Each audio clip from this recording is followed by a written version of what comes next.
The ocean's roar is not crashing waves, but sounds like a jet engine diving straight into the earth.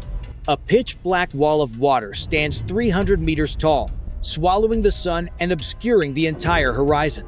Skyscrapers made of steel and glass shatter like toys under the crushing pressure of billions of tons of seawater. On Jakarta's busy streets, chaos erupts as the tsunami shadow falls upon the heads of millions of people. In the paradise of Bali, the sacred gates of heaven are instantly crushed by nature's unstoppable and terrifying fury. From above, the Indonesian coastline vanishes completely, replaced by a blinding white expanse of foam and total destruction. This is not science fiction, but the worst-case scenario when the Sunda Trench wakes from its 1,000-year slumber. Early warning systems become useless, as siren wails are drowned out by the deafening sound of the Earth's crust cracking. Thousands of cars on coastal highways are tossed into the sky like dry leaves caught in a violent storm. A massive cargo ship is lifted from the sea and thrown straight into the city center like a giant bomb. Deep beneath the ocean, the Eurasian and Indo-Australian plates collide, releasing the energy of millions of atomic bombs. Before the monster arrives, the seawater recedes strangely, revealing deadly coral reefs and the bare ocean floor. In the eyes of those who remain, there is no hope, only the reflection of the giant water wall crashing down. The national monument Monas, a symbol of resilience, now stands tiny against the absolute power of the water god. The water rushes at 800 kilometers per hour, tearing through every obstacle that stands in its path. Fire and water merge as fuel storage tanks explode, creating floating rivers of fire amidst the Great Flood. The shock from Indonesia spreads across the planet, shaking seismographs even on the other side of the world. There is no place to hide. No high ground is safe. Humans are completely helpless before Mother Nature. Welcome to Southeast Asia's darkest scenario. Welcome to the day Indonesia is completely wiped off the map. But before hell opened up, everything started on a morning that was strangely and beautifully peaceful. 2 hours before the disaster, Jakarta wakes up to brilliant golden sunlight and its usual bustling rhythm. In traditional markets, people trade carefree, unaware that death is lurking right beneath their feet. 5,000 meters deep, centuries of pressure at the Sunda Trench finally exceeds its breaking point. A massive fracture tears through the ocean floor, unleashing a shockwave with a magnitude of 9.6. The ground begins to shake violently, making skyscrapers sway like drunken dancers in the middle of the day. Glass windows shatter and rain down, turning busy streets into deadly traps for everyone below. But the true horror begins when the ocean water suddenly and eerily recedes kilometers away from the shore. The bare seabed is exposed with dying fish flopping, a silent sign of the approaching destructive tsunami. Instead of fleeing, curious people walk onto the flats to see the strange phenomenon, wasting their last survival moments. On the far horizon, a pitch-black band of clouds begins to rise, swallowing the blue sky and bringing death. Darkness descends rapidly as the colossal wall of water completely blocks out the brilliant sunlight from above. The first moment of impact is not flowing water, but a hydraulic explosion that tears the coastline apart. Coastal coconut groves are snapped and pulverized like brittle toothpicks in just a fraction of a single second. Luxury resorts in Bali vanish completely, wiped off the face of the earth as if they never existed. Tons of concrete and steel are crushed, mixing into the water to form a deadly layer of sediment. Tanalot Temple, a spiritual icon for centuries, crumbles before the irresistible and absolute power of nature. The sound of destruction is so loud that it ruptures the eardrums of anyone unlucky enough to be near. The pitch-black water rushes at 800 kilometers per hour, faster than the cruising speed of a jet. Nothing can stand firm. Every man-made structure becomes as fragile as sandcastles facing the open sea. A tsunami is not just water. It is a gigantic grinding machine that swallows everything in its path. In Jakarta, disaster strikes as floodwaters surge uncontrollably into the concrete canyons of the city center. The Wisma 46 Tower, the capital's pride, buckles under the immense pressure of billions of cubic meters of water.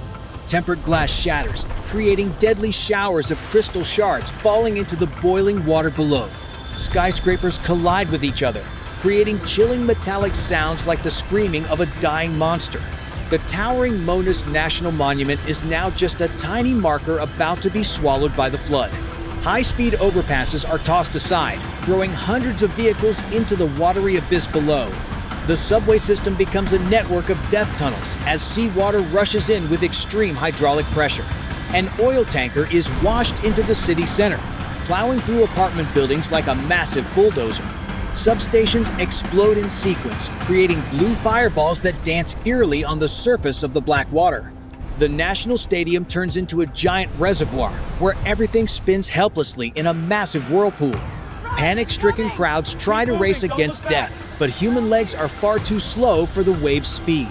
Cars stuck in traffic on the bridge become iron coffins as the water rises far too rapidly. From high floors, survivors look down at the hell below, which used to be their beloved home. Screams are swallowed by nature's roar, creating a terrifying symphony of absolute despair and hopelessness.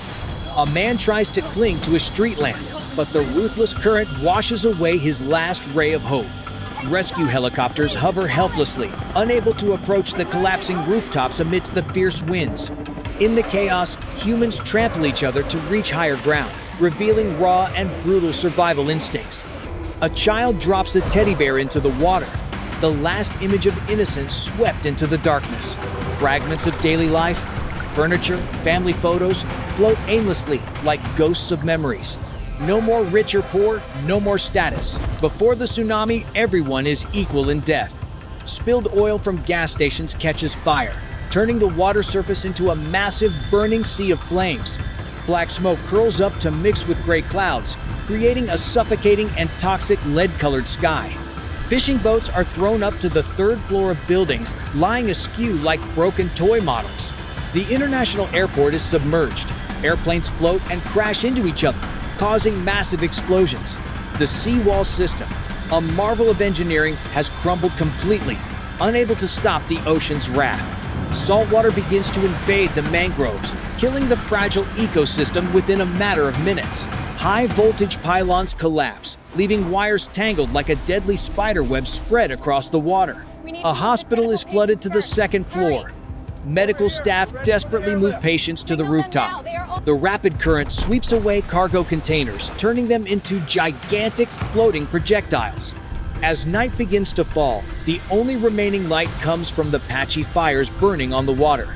Jakarta, the jewel of Southeast Asia, now looks exactly like a battlefield after the apocalypse. Chaos reaches its peak. There is no order, no law, only the harsh and brutal rule of survival. And this is only the beginning of an endless night for those who have managed to survive. As night falls, the entire national power grid collapses, plunging millions of people into eternal darkness. Mobile broadcasting stations collapse, cutting off all communication, turning every survivor into a lonely, isolated island. The drainage system is completely destroyed, turning the city into a giant swamp filled with waste and disease. Vital arterial roads disappear under a 3-meter thick layer of mud, making road relief efforts impossible. The city's largest hospital descends into chaos as backup generators are flooded and stop working. With no clean water and no food, flooded supermarkets become targets for desperate looting and chaos. Broken bridges form artificial dams, trapping corpses and debris into massive, horrific floating patches. In the darkness, the sound of clashing metal and collapsing buildings echoes like unending rolling thunder. Chemical fires spread uncontrollably, releasing columns of toxic yellow smoke that blanket residential areas. The entire city is blockaded by water and fire, turning Jakarta into a giant prison with no escape. On the remaining rooftops, thousands of people huddle together, shivering in the cold rain and wind. Flickering flashlight beams are the only signs of life, blinking like dying stars in the sea of night. A father ties his child to his body with a rope, fearing that sleep will let the water steal the baby. The crying of children echoes in the night, but no one comes to save them. Only the whistling wind answers. Floating cars crash into buildings, triggering anti-theft alarms that blare senselessly into the void. Somewhere in the darkness, crocodiles escape from sanctuaries and begin hunting in the floodwaters. The injured receive no medical care, and their wounds succumb rapidly to infection in the dirty water environment. A group of people use wooden doors as rafts, trying desperately to paddle to higher ground in vain. Hunger and thirst begin to torment the survivors, sharpening human instincts into something cold and brutal. Time seems to stand still. Every passing minute feels like a century for those waiting for the dawn. When the sun rises, it brings no hope, but illuminates the horrific scale of the destruction. Jakarta is now a cemetery of mud, where skyscrapers rise from the water like giant concrete tombstones. Large ships lie stranded in the middle of city streets, a surreal image marking the ocean's terrifying power.